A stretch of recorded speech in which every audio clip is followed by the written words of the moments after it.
You're locked into the Liberty Flames podcast, powered by Rogers Heating and Cooling, servicing Greater Lynchburg's HVAC and electrical needs. Schedule your service today at callrogers.com.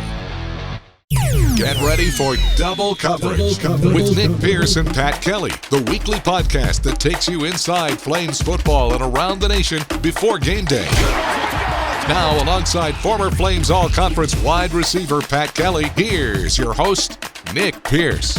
It is game week, and it is the one that we've all been waiting for. The Battle of the Blue Ridge coming up here this Saturday in Lynchburg at Williams Stadium. Liberty taking on JMU, and we are going to chop it all up here for you this week on double coverage. So glad you're with us. I'm Nick Pierce. He's Pat Kelly, the former All-Conference wide receiver for the Liberty Flames, and we have got so much to talk about here this week as we get you prepped for the Flames and the Dukes on Saturday. First meeting between these two teams in 11 years. And, Pat, I feel like we've been talking about this thing forever. But so much to talk about today as we kind of rehash some of what's happened already in the season for the Flames, who come in at 1-2. JMU here at 1-1. The Dukes are off a bye week. Man, what's the excitement level right now? I mean, I'm talking to people. I'm talking to fans around the program. Everyone I think is just ready for the Flames to get home here after 3 weeks. And, lo and behold, like I said, it's a rivalry game and the first time the Dukes have been here in a long time. Man, if social media is any indicator, this is the Super Bowl. This is the national championship. I always enjoy some banter on Twitter from the Liberty fans, from JMU fans. I have followed it for years now, and the chatter is going back and forth, that's for sure. So, I'm excited. The fans are excited. I can't wait to get to campus on Saturday. We've talked about kind of that palpable buzz of, the first game of the season. It's going to feel a whole lot different come Saturday afternoon or Saturday morning, I guess, doing some tailgating. I definitely think that there's going to be a buzz in the air. So I think both fan bases are ready for a great matchup.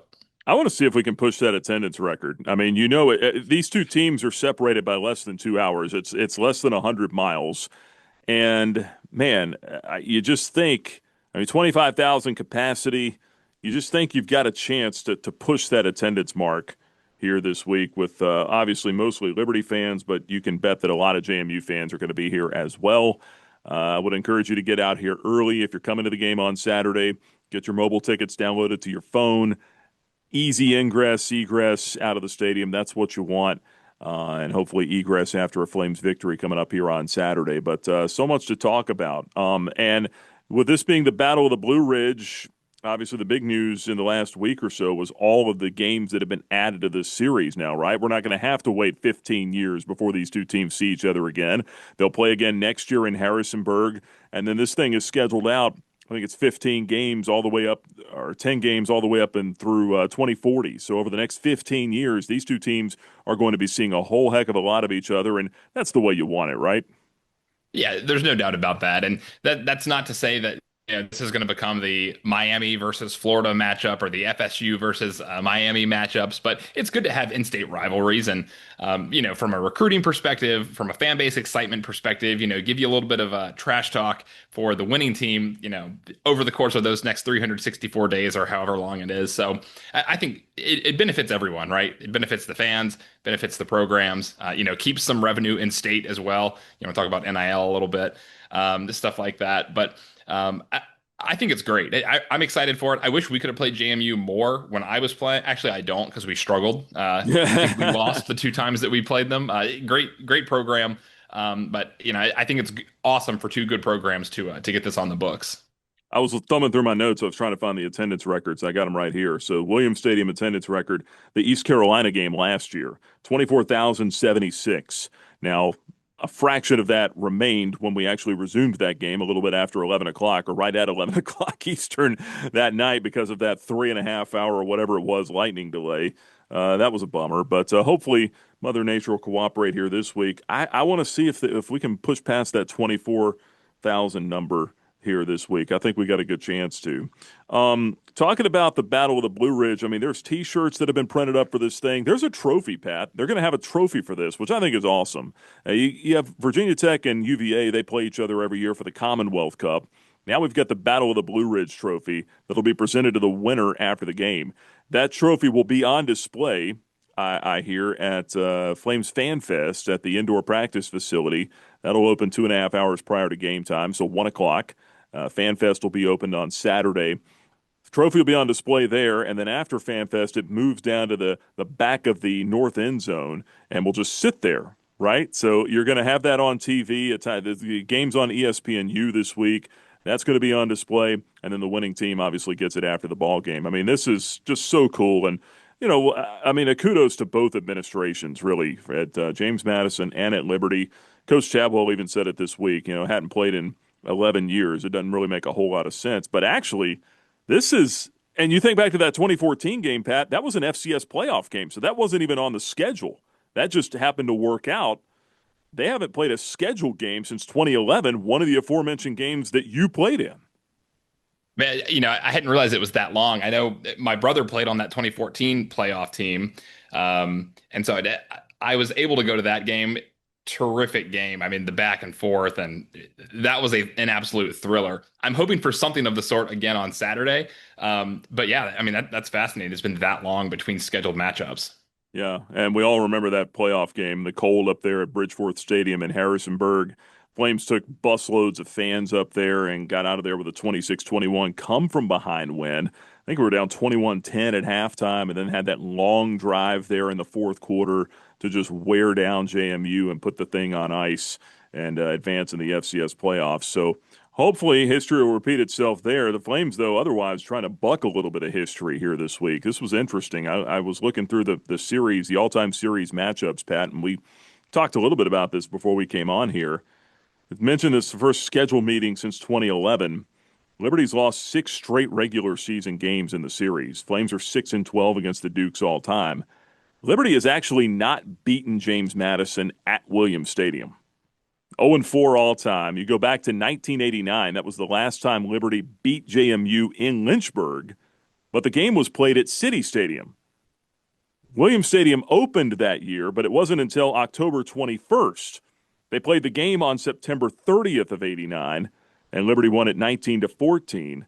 So the Flames are 0-4 against the Dukes all time at Williams Stadium. I mean, if there's ever a year for that to change, I mean, come on. you gotta get, in rivalries, you got to beat the other team too. So this is the perfect time, I think. And with the Flames struggling over the last couple of weeks, look, sometimes a game like this, I think, can galvanize your team. It certainly has the fan base, but it can get everyone's attention. Sometimes helps you play a little bit better. I mean, you're a former player. Is that fair to say? I would say after you come off of a disappointing loss, a game that arguably, you were expecting to win, a lot of times the best thing that you can do is go and face a formidable opponent because you don't have time to sulk and you don't have time to kind of lick your wounds. You got to start your preparation, whether that's watching film, getting your body right, game planning. I mean, you've got to get on it and get on it quickly. So I like that this is a very tough matchup for Liberty coming off of a loss. That may sound like a dumb thing to say, but you're kind of battered around a little bit, and it's like, you know what, we don't have time to feel sorry for ourselves because this opponent's not going to. So I think it's great that you're playing probably the best team on your schedule all year, coming off of that disappointing loss last week. And maybe the pressure's on JMU. They've won 20 straight in-state games, which is wild. They're trying to establish themselves as the premier power in state, but Liberty, an 8.5-point underdog coming into this thing. Hard for me to remember when the last time Liberty was an underdog at home. Might have been the Syracuse game in 2019. I don't know. There may be another one in there somewhere. Maybe BYU, Virginia Tech. Even I think they were favored then in 2022 because the Hokies weren't having a good year. So I'd have to dig into that a little bit more, but Flames are the underdog coming into this one for the first time here this year. This is a team that, head coach Jamie Chadwell said this week, this is the most talented team outside of Oregon in the Fiesta Bowl. This is the most talented team that the Flames will have faced since he's been here. You've had a chance to kind of break them down a little bit on the defensive side. I've looked more probably on the offensive side up to this point. When you look at the matchup here this week, we'll start defensively. What stands out to you with this Dukes team?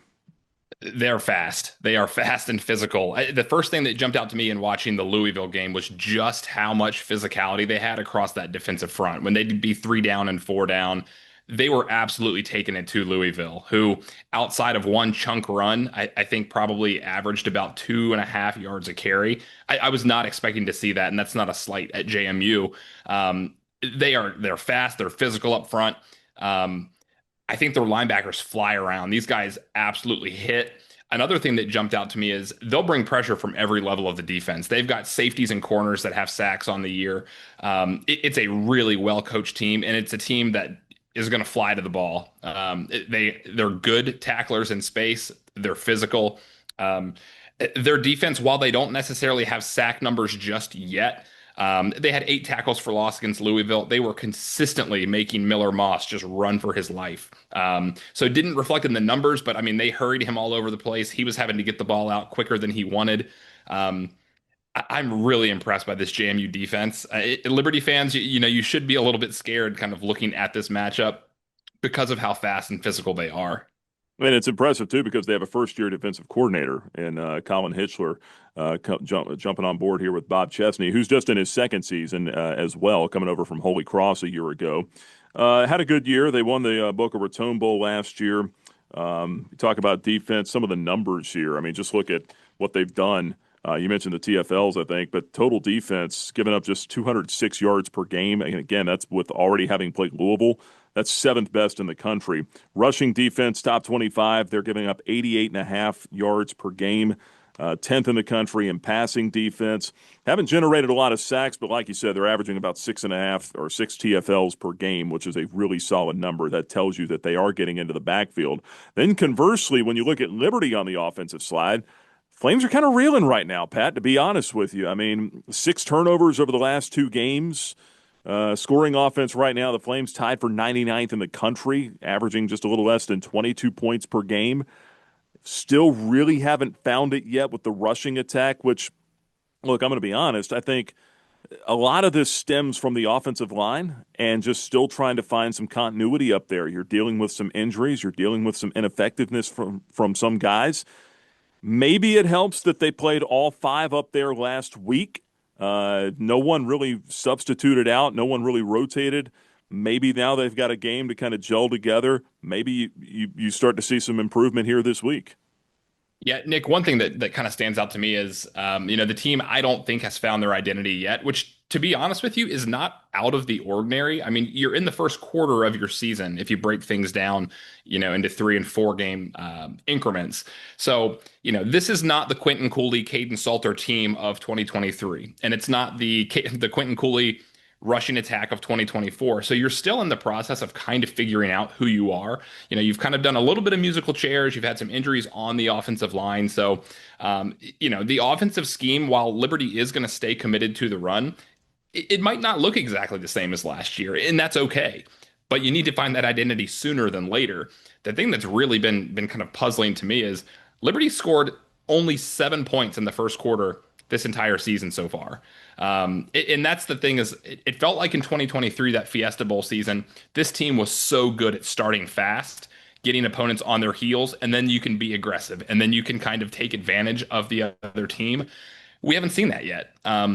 So, not to give away my keys for the game, which I'll talk about on Saturday, but this team does have to start a lot faster than they have been because this JMU team will jump on you fast. They've scored 21 points in the first quarter so far this year. Again, having played Louisville. So that's one thing that I'm going to be looking for is, what does this identity look like for the Liberty Flames team? And you hope that you start to figure it out this coming weekend.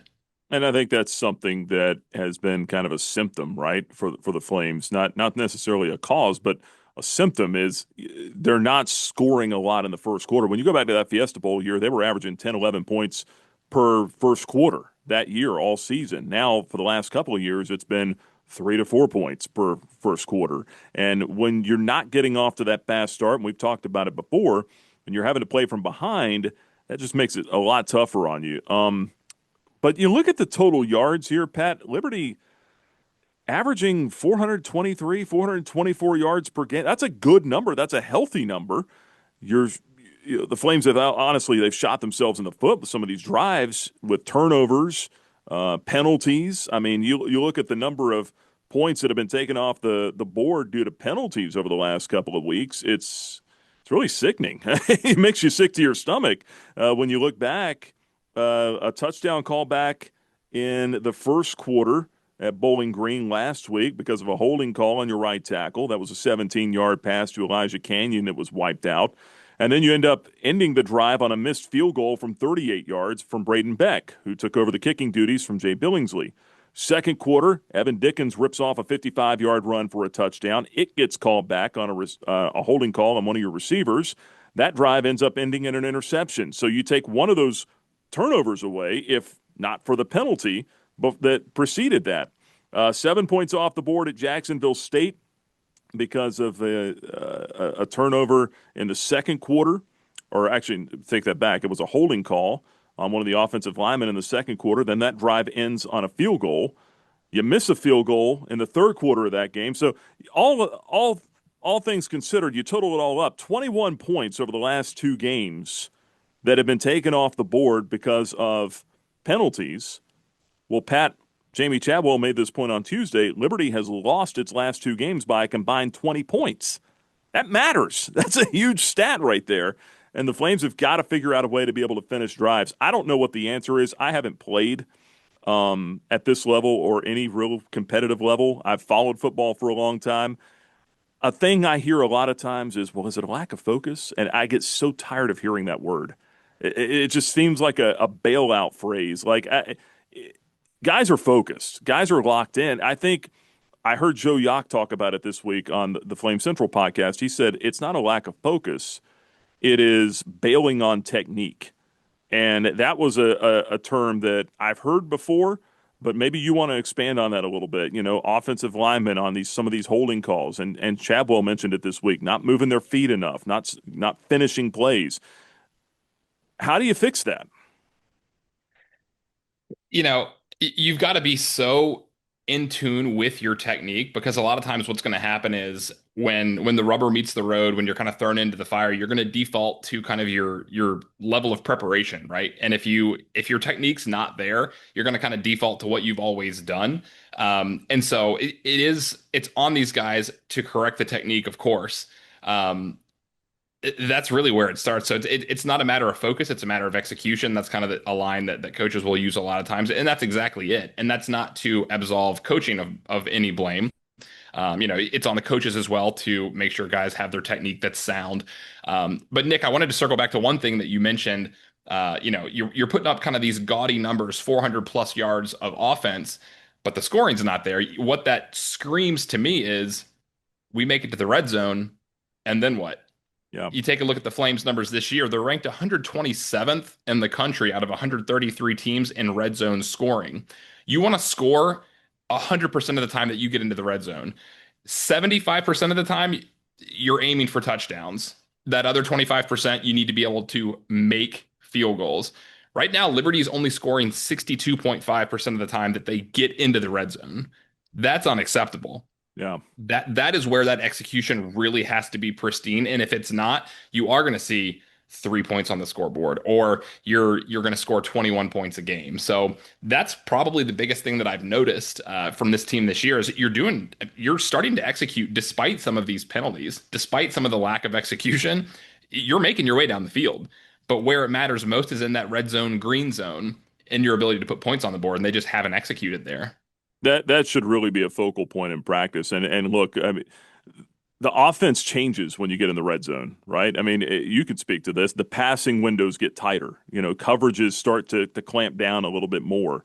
How challenging is it, not to make excuses, but how challenging is it when you're inside the 20 as opposed to between the 20s?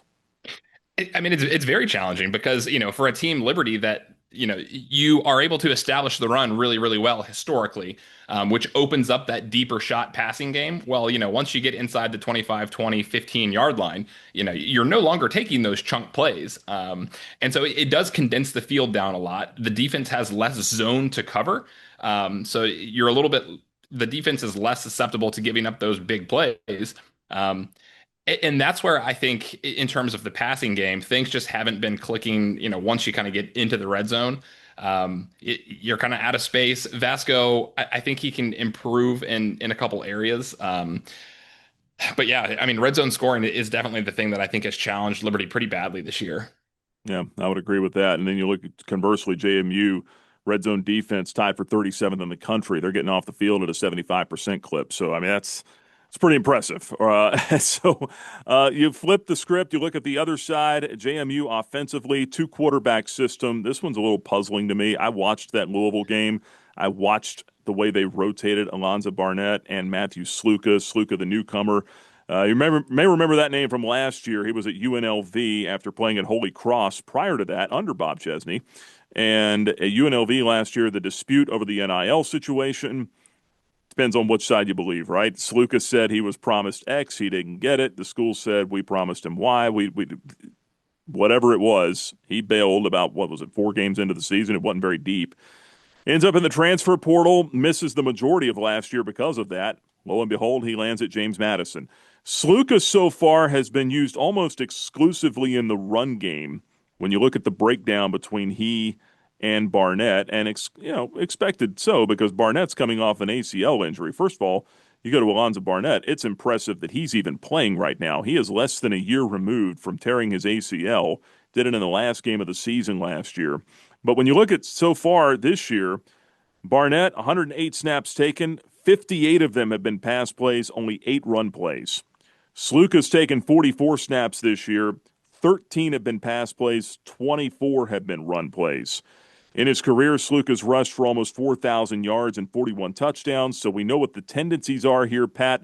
Personally, I think they're going to ask Sluka to throw it a little bit more here this week, and I only say that because listening to Dean Kennedy, their offensive coordinator, talk after practice this week, one of the things he emphasized was when you start to put tendencies on tape, you got to make sure that you take those tendencies away the following week. Well, they've had a bye week, an extra week to kind of prepare. I would expect to see a few more wrinkles here this week. What do you think? I think you're right. And I think it's number one, a very well-coached team. I think they do a great job of game planning as well. One of the benefits of kind of that 2 quarterback system is that, when you do have your runner, in this case, Sluka, defenses try and kind of pick up on these things, right? So if Sluka comes into the game, your defensive coordinator may say, hey, we need an extra hat in the box. We want an extra helmet down there ready to tackle him since he runs the ball twice as much as he throws or 3 times more than he throws the ball. One thing that you'll see a lot of times is you've got a quarterback, he likes to run, you put an extra helmet in the box, and that's what opens up some of those downfield shots. So I wouldn't be surprised at all to see Sluka uncork a couple against Liberty. They've shown some tendencies on film. He's in the game. They run quarterback power. They run him kind of around the edge. Liberty's going to have to be prepared to stop that because he is an incredibly skilled runner. But with that being said, you put an extra hat in the box, it's going to be a little bit more high risk, high reward. You're going to put your secondary out there on an island. I would not be surprised if you see Sluka take several plays downfield, or if he's given the opportunity, put up some 50-50 balls for his receivers to go get. Yeah, that'll be interesting. And look, Liberty's corners have played pretty well. I mean, Damon Harmon finally gave up a touchdown last week, and he was really upset about it. But I don't think he'd given up a pass all year up to that point. Last week at Bowling Green, he's played really well. Amarian Williams didn't play last week. I'm still a little puzzled by that one. He was dressed. He was there at Bowling Green. Be curious if he gets back on the field here this week. Not sure what's going on. Doesn't look like a health thing, but maybe it was a matchup thing. Who knows? Dexter Ricks played really well in some more excessive time last week. So Elijah Hopkins get back in the mix there at corner. I think the corner's going to have their work cut out for him here a little bit this week because Liberty's got to focus in on that run game. They have got a stable of running backs, a experienced, capable offensive line. This is a wild stat that I saw this week, Pat, and I put this on Twitter. Their right tackle, Pat McMurtry, goes 6'5", 305. He's in his 7th year. This guy's a graduate student, 7th-year player. He had a medical redshirt year in there in 22, the COVID year in 2019 he redshirted willingly, so that's how you get to 7 years. 5 years at Holy Cross, he's in his 2nd year at JMU. That's not the stat, though. The stat that got me was he's given up 0 sacks since coming to James Madison. This guy's had almost 2,500 career snaps, and he's only given up 4 sacks in that time. That's insane. So he hasn't given up a sack because he's seen every defensive look since Bart Starr was playing. I mean, my gosh. I mean, that's a terrific stat. And what that tells me is on top of being a skilled player, he's technically sound. The guys that are technically sound aren't getting beat. So I mean, terrific player, kind of call him a cornerstone of that offensive line. I mean, that's really impressive. It is. And look, I mean, they've got some capable running backs. Wayne Knight is the starter, but they'll rotate in obviously Petaway as well. Knight averaging almost 6 yards per carry for his career. Petaway averaging 6 yards per carry, 7 career touchdowns. UNC transfer, preseason All-American is Petaway. You look at the rushing offense for James Madison up to this point, 219, almost 220 yards on the ground per game. That's top 25 in the country. Liberty's run defense, look, I think outside of one game, the Flames showed a lot of progress last week. I know we were frustrated after the loss, but I think that's one area that we can lock in on, Pat, is I think Liberty defensively got a whole lot better last week. The tackling was a lot better. They rallied to the football, and they're going to have to do that again here this week. Yeah, they really are. One thing that stands out about JMU's offense, like we just said, rushing for almost 220 yards per game. It's like the Liberty of the Fiesta Bowl season. They have run the ball about 47 times per game. Liberty's Fiesta Bowl season, they ran the ball 45 times a game or 46 times a game. So it's a blueprint that should be very familiar to the Flames. It's, we're going to try and pound you in the run game and then take your shots. So I do think the defense has improved, and it's going to be really important that the assignments are executed and that tackling happens again, just because this JMU team wants to wear on you. They had the ball for 37 minutes time of possession against Louisville. That is a winning combination. So the Liberty defense is going to have to find ways to get off the field, and if they can kind of force JMU into these second and long, third and long situations, it's going to go a long way. But because, like we said, we do trust that secondary. It's a very skilled secondary. So if your front four, your front six, if they can make plays, that's going to go a long way in keeping Liberty in this game. Talk about the receiving core that they're going against. There's just one name I want to get to, and it's Michael Scott. Freshman wide receiver. I don't know if he's going to catch a ball on Saturday, but you know what? He's Michael Scott, and he's from Pennsylvania. How perfect is that? I think beside his name, so there's WR, of course, for wide receiver, but then there's also RMOS, and that is for the regional manager of Scranton branch in Dunder Mifflin. So I'm going to have to drop a line on the broadcast on Saturday, and I'm sure he gets it all the time, and he's like, oh, this again. But it would be negligence if someone doesn't make an Office reference during their radio or TV broadcast. Is he old? I mean, I say old enough. I mean, look, The Office lives forever, like what, on Netflix or what? But I'm sure he wasn't into the show when it was in its prime. He's probably getting tired of these references by now, I would think. Probably, but I'm sure people also just via text, the little GIFs or the memes that you can send. I'm sure he is just flooded with those. So well, I did my part. He leans into it because I know I definitely would. I did my part this week, that's for sure. Couple thoughts from the mailbag here. We always like to get to this before we start to wind things down. Couple of questions. Little Liberty Arena on Twitter, love the handle. How fixable are the turnovers? Seems like if you fix those, then the offense improves drastically. Well, sure. They're fixable. I don't know, Pat. I mean, what have you seen that's led to them? Because I think I mentioned earlier, one of those drives was a touchdown that was called back, and then that drive ended in an interception. So I think sometimes it's not so much the turnover itself, but it's what you did 2 or 3 plays before that can sometimes lead to that. Is that fair? Yeah, it absolutely is. And it speaks to the very cliche saying of like, you've got to forget the last play and you've got to focus on executing your assignment. That's kind of what Joe was mentioning. You kind of gave him a shout out earlier, but you've got to forget the last play. If you make a mistake, you do have to move on and you can't let it build because stuff like that compounds. And from an execution perspective, one of the things that I've seen from Vasco a little bit this year is you've got to have a clock in your head. And I think that Jacksonville State first possession of the game, you're driving down the field, you got to have that clock going off. He drops back to pass. He kind of sits in the pocket, holds the ball, eventually strip sack. You've got to know that those guys are coming off the edge. They're coming after you.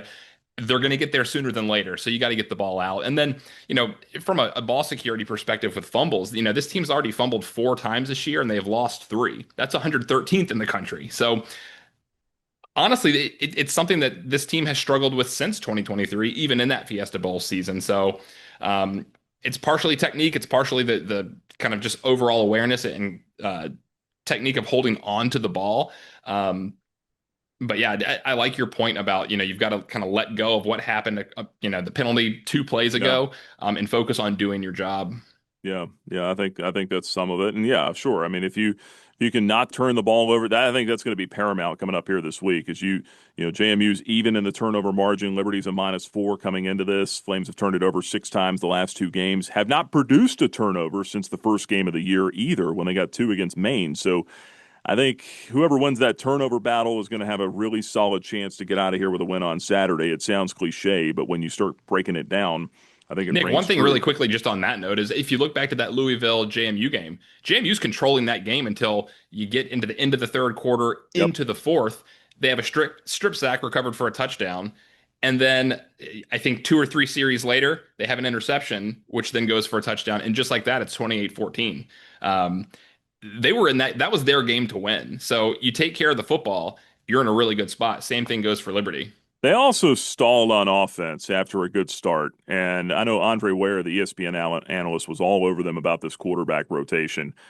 It even blows me away just how much. I mean, it's mid-drive. It's not a red zone package. It's not a goal line package. It's not one drive. I mean, they're rotating play by play during a drive. You just don't see that very often. And you do wonder how much it's maybe affecting their continuity and their efficiency on the offensive side. I'm sure it's something that they've looked at here in the bye week.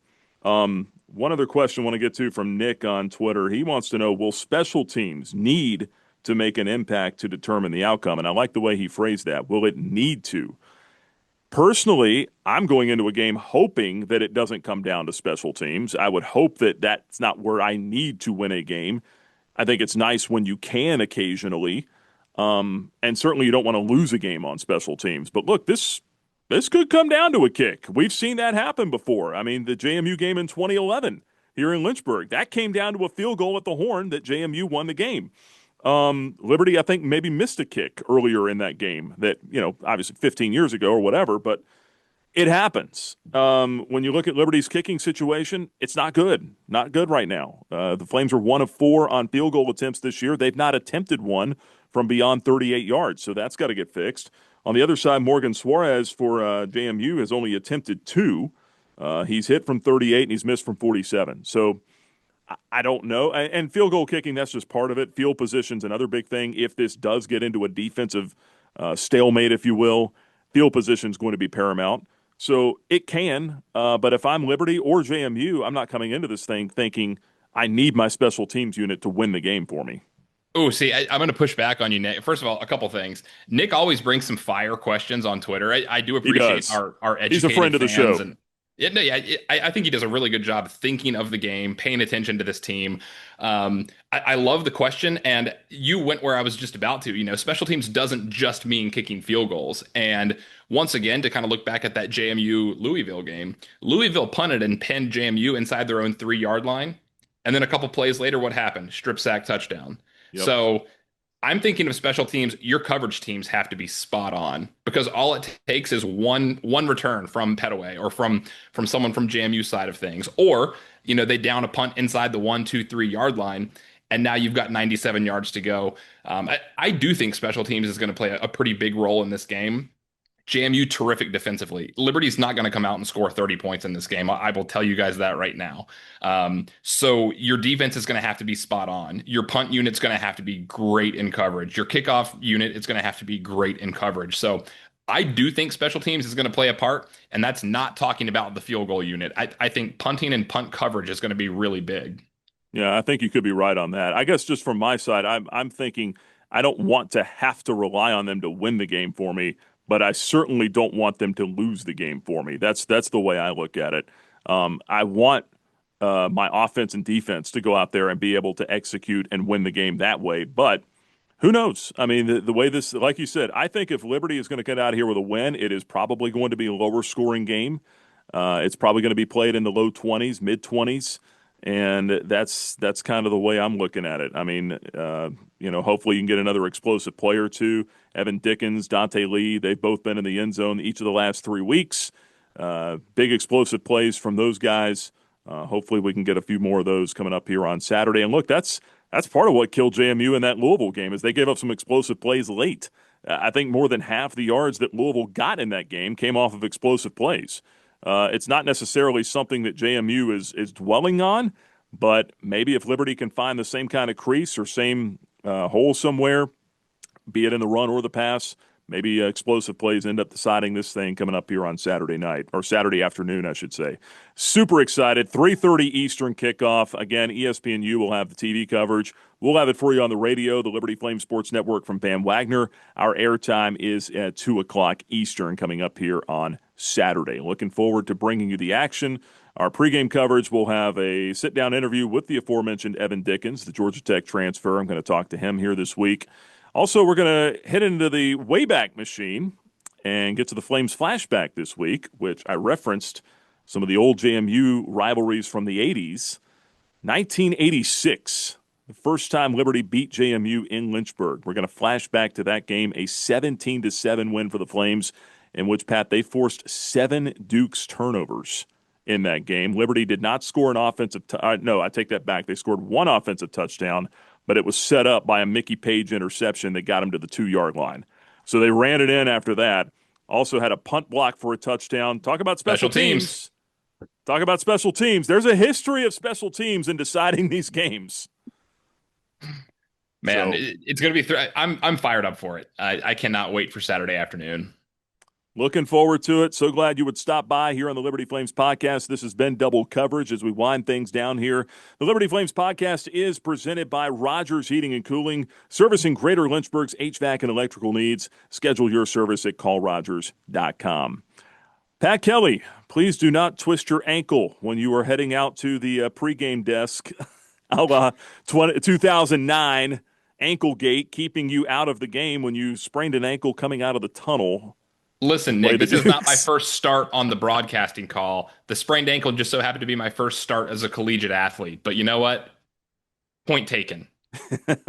Bring your A game on the headset coming up here this week with the pregame coverage on ESPN Plus. For Pat Kelly, I'm Nick Pierce. This has been Double Coverage. Thanks so much for stopping by. We will talk to you on Saturday at the Battle of the Blue Ridge. So long, everybody. You've been listening to Double Coverage with Nick Pierce and Pat Kelly. Hit the subscribe button and listen each week to this and all podcasts on the Liberty Flames podcast channel from Van Wagner on the Liberty Flames Sports Network.